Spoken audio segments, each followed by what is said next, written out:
musibah manusia. Oh rasa malu yang rasa malu.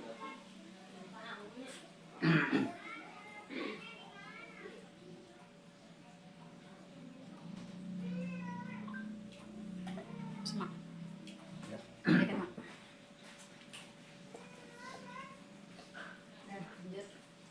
Assalamualaikum warahmatullahi wabarakatuh. Bismillahirrahmanirrahim. Alhamdulillahi rabbil alamin. Assalatu wassalamu ala asrafil anbiya'i wal mursalin wa ala alihi wa sahbihi ajma'in. Amma ba'd. Pertama-tama marilah kita panjatkan puji syukur kehadirat Allah Subhanahu wa ta'ala yang telah melimpahkan nikmat pada kita, terutama nikmat iman dan nikmat Islam dan juga nikmat iman. Salawat serta salam kami curahkan pula pada junjungan kita Nabi besar Muhammad sallallahu alaihi wasallam beserta keluarganya dan para sahabat. Para muslimin sekalian, saya di sini Kang Ahmad bin Kiai Hasan Mustafa bin Kiai Abdul Ghani bin Kiai Ali Wana. Sekarang akan menyampaikan tausiah atau ceramah yang berjudul Rasa Malu. Bagaimana di Al-Hadis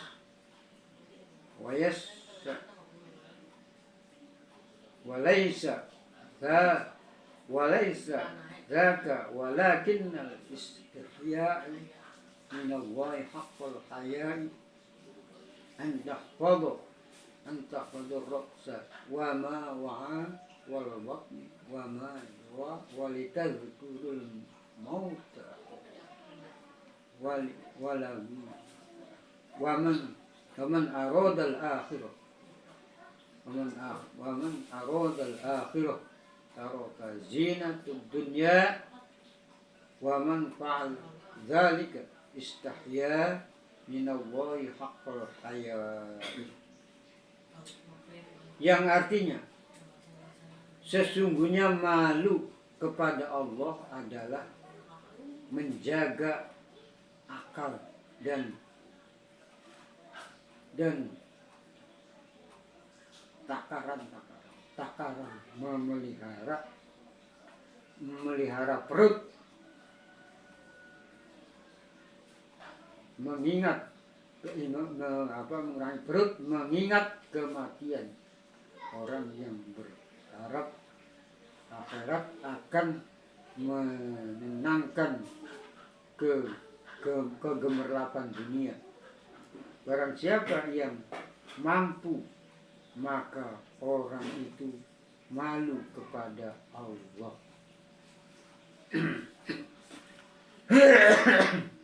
Jadi rasa malu itu memang sangat diperlukan.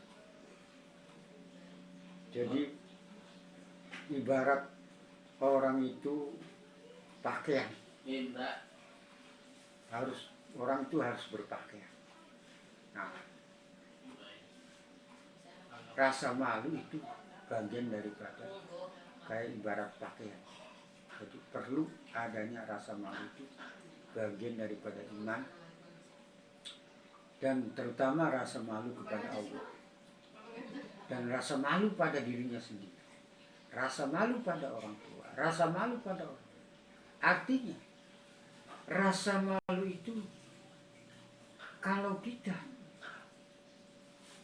jadi orang kaya lalu pelit, itu harus rasa malu pada orang miskin.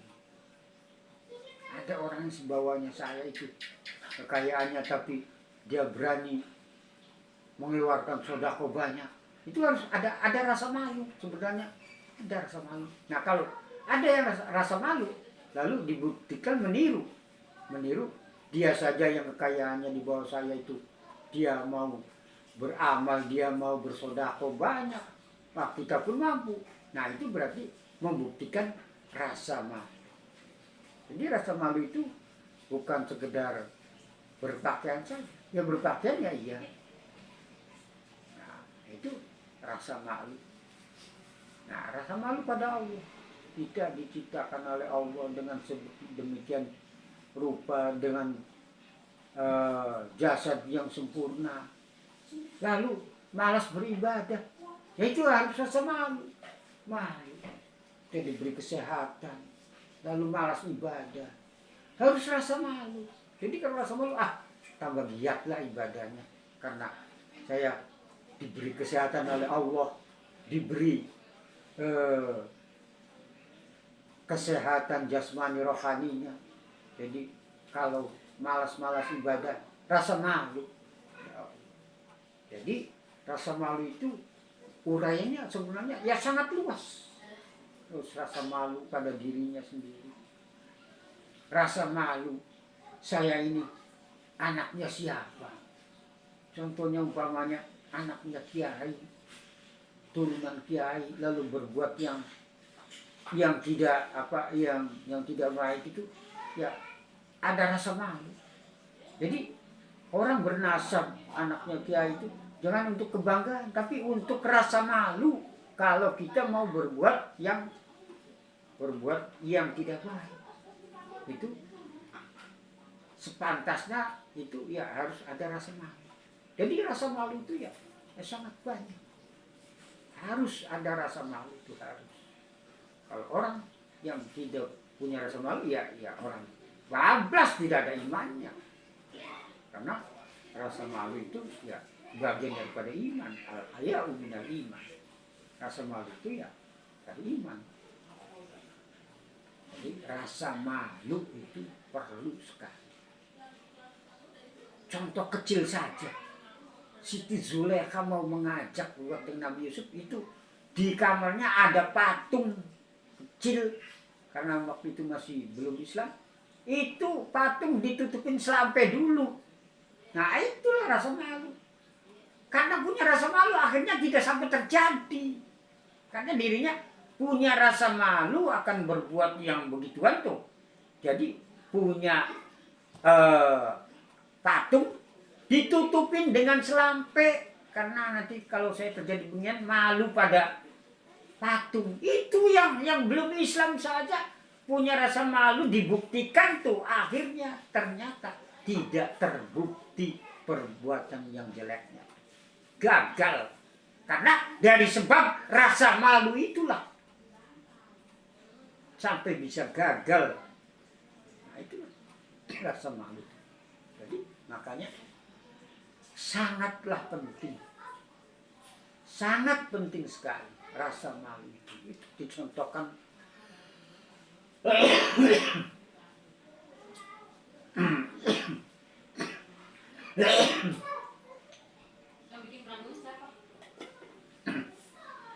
jadi saya contohkan yang walaupun itu jelek, tapi contohnya karena dia Siti Zulekha itu mau mengajak kebutuhan itu patung sampai ditutupin selampe itu karena punya rasa malu. Nah, muncul kehebatannya rasa malu itu akhirnya bisa gagal, tidak sampai terjadi perbuatan yang keji. Itulah diantara contoh. Apalagi kita sudah orang Islam, orang mukmin.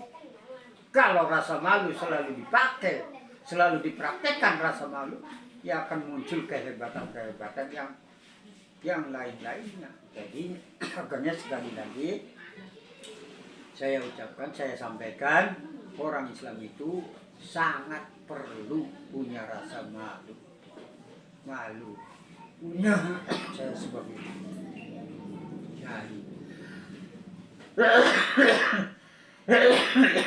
Jadi rasa malu itu sangatlah malu. Saya bisa ceramah tapi ibadahnya masih kurang. Ya masih harus ada malu. Malu kalau tidak mau mengamalkan. Malu saya anaknya kiai tapi ibadahnya sangat malas itu. Ya harus ada rasa malu. Malu saya jadi orang kaya tapi sodakonya sedikit. Dia yang lebih rendah dari saya, sodakonya banyak. Rasa malu muncullah nanti. Saya juga tambah karena rasa malu. Nah itulah. Jadi rasa malu itu sangat perlu, dan kalau bisa dibuktikan akan mendorong kebaikan dan akan bisa menggagalkan kejelekan-kejelekan, mengkikis dari kemaksiatan-kemaksiatan, bisa terkikis, bisa berkurang, kemungkaran, kemaksiatan bisa berkurang karena punya rasa malu itu diantaranya. Dan ibadah sunnah-sunnahnya pun makin bertambah, makin bertambah dari muncullah rasa malu. Jadi rasa malu itu ya sangat diperlukan untuk orang Islam itu. Itu contoh yang orang yang masih Buddha saja itu sudah kan rasa malu dibuktikan tuh bisa menggagalkan kemaksiatan yang besar. Jadi hebatnya rasa malu itu ada buktinya, ada prakteknya, ada muncul kehebatannya rasa malu. Makanya sini sangat diperlukan untuk orang Islam itu punya rasa malu itu sangat diperlukan, sangat diperlukan. Karena sekali lagi akan muncullah menambah kehebatan-kehebatan di antaranya, nambah ibadah-ibadah yang sunnah-sunnahnya, bisa mengkikis, bisa menyingkirkan sedikit kemungkaran, kemunafikan, kemaksiatan. Itu bisa terkikis dari punya rasa malu itu.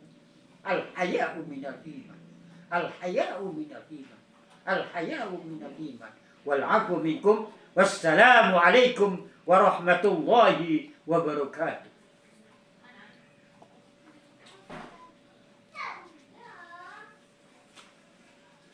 Just dingin tak?